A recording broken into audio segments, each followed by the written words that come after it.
名字是一个人的标志，很多爸爸妈妈为了给孩子取名字，真是想破了脑袋。因为孩子是两个人相爱的结晶，所以有些爸爸妈妈就想出了用爸爸的姓加上妈妈的姓来给孩子命名。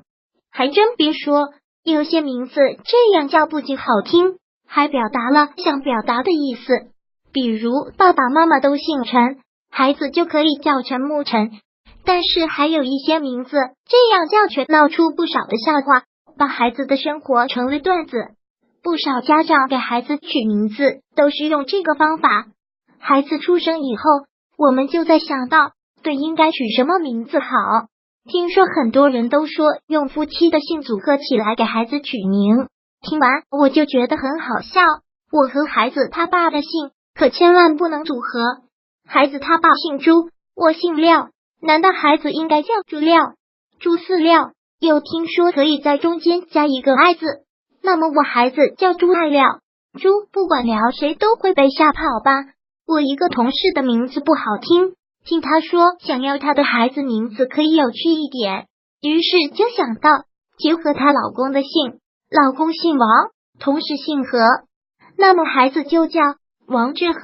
他笑嘻嘻的和我说，给孩子将来的事业都规划好了，以后就去卖豆腐乳，一买一个准，发家致富就靠孩子的名字了。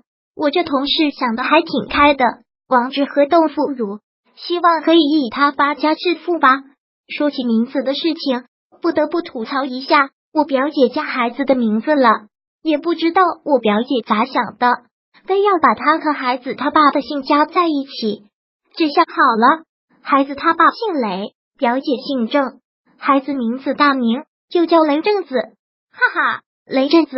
有天我们一起去商场，带着孩子一起去的，回来的路上下起了小雨，表姐家孩子喜欢玩水，到处的乱跑，表姐怕孩子摔倒，大喊几声雷震子小心点，结果路上的行人们都看向表姐，一会又看看天的，还真的以为天上出现了雷震子呢。